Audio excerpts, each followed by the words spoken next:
Hi guys, আপোনালোক সকলোকে মোৰ নতুন এটা ভিডিঅ'লৈ স্বাগতম জনাইছোঁ। আশা কৰোঁ আপোনালোক সকলো ভালে আছে। মোৰ ভালে। বহুত দিনৰ মূৰত আপোনালোকৰ মাজলৈ আহি বহুতেই বেছি ভাল লাগিছে, কাৰণ মই আপোনালোকৰ মাজত ডেইলিকৈ ব্লগ দিব নোৱাৰোঁ। ইটো সিটো কামত ব্যস্ত হৈ থাকোঁ আৰু শালখনো আছে, তাতো ব্যস্ত হ'ব লগা হয়। সেইটো কাৰণে আপোনালোকৰ মাজলৈ আহিব নোৱাৰোঁ। ভাবিছোঁ আজি আপোনালোকৰ মাজত ৰেচিপি ব্লগ এটা দিওঁ বুলি। ৰেচিপিটো চাই আপোনালোকে ভাল পাব। তো আজি গাহৰি মাংসৰ ৰেচিপি দিম। ঠাণ্ডা ছিজন, এনেও লাই শাক প্ৰিয় হয়। লাই শাকৰ লগত গাহৰি মাংস বনাম বুলি ভাবিছোঁ। তাকে আপোনালোকে মৰম দিব আৰু চাই যাবচোন।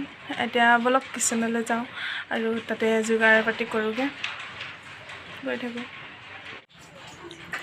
এয়া হ'ল আদা ৰচুন পেষ্ট আৰু পিঁয়াজ, জলকীয়া, বিলাহী আৰু আলু।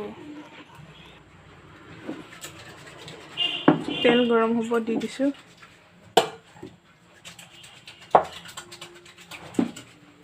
আৰু মাংসখিনি আমি বইল কৰি নাই লোৱা হয়, এনেকৈ কৰিছোঁ। নাই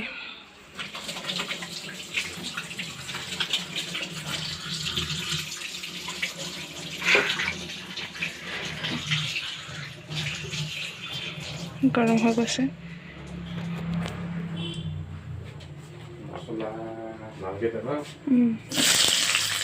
তেল বেছি ব্যৱহাৰ নাই কৰা, গাহৰি মাংস দিলে তেল ওলাব।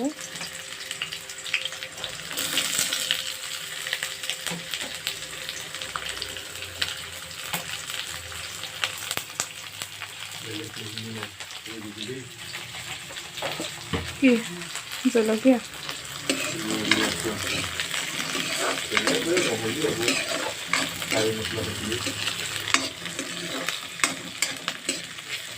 মছলা বেছি ব্যৱহাৰ নকৰোঁ। এই আদা ৰচুন খুন্দা আছে।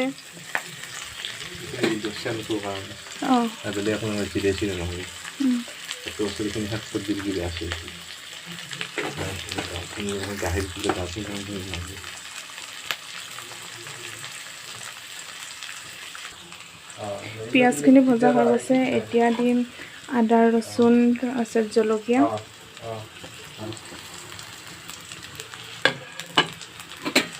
গোন্ধটো যোৱালৈকে ভাজি ল'ম।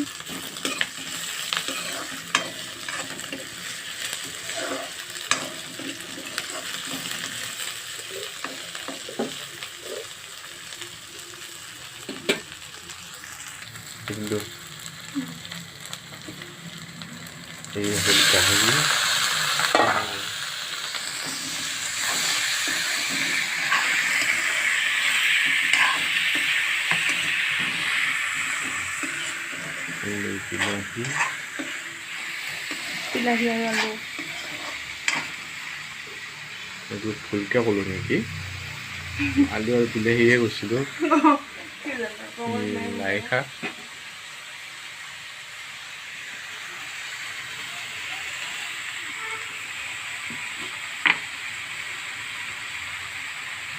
সোৱাদ অনুসৰি নিমখ। বস্তু আহিছে জানো?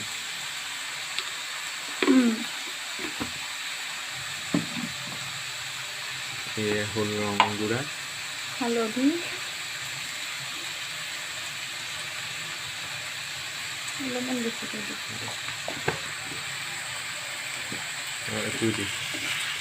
জলকীয়াটো অকণমান বেছিকৈ দিম। জলকীয়া গুড়াটো এইখিনি অলপ ভাজি লওঁ।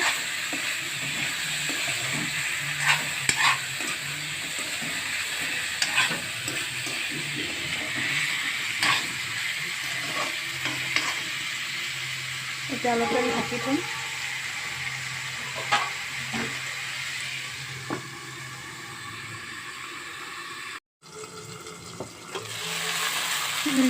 মাংসখিনিৰ পৰা তেল ওলোৱা আৰম্ভ কৰি দিছে, দেখিছেনে?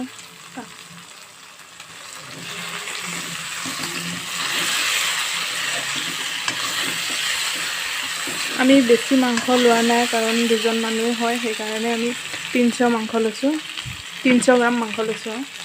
এতিয়া দি দিম ইয়াত বিলাহী, লোকেল বিলাহী আৰু আলুকেইটা একেলগতে দি দিম। এইখিনিতে ভালকৈ ভাজি ল'ম।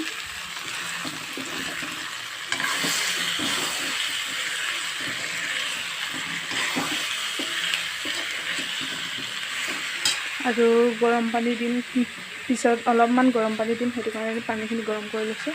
এইখিনি অলপমান সিজাৰ পিছতহে লাই শাকখিনি দিম। শাকখিনি নিদিয়াৰ আগতে গৰম পানী অলপ দি লওঁ। অলপমান পানী দি জাল খাবলৈ দি দিছোঁ। 20 মিনিটমান ঢাকি থ'ম, ঢাকি থোৱাৰ পিছত তাৰপিছত দিম লাই শাকখিনি, তাৰপিছত খাবলৈ হৈ যাব। এয়া মাংস সিজা হৈ গ'ল আৰু এতিয়া এই ধনিয়া পাতখিনি দি দিম। এইকেইডাল দি লওঁ। এইকণ এখেতক গৰমে গৰমে টেষ্ট কৰিব দিওঁ আৰু কেনেকুৱা হৈছে সোৱাদটো তাকেই ক'ব দিওঁ। দে টেষ্ট কৰিছে আৰু লাই শাক আৰু গাহৰি শাক ৰেচিপি। নিমখ জোখত আছেনে? ভাল লাগিছেনে নাই? এইবিলাক চাবলৈ নোকোৱা যে ভাল লাগিছে? ধুনীয়া লাগিছে।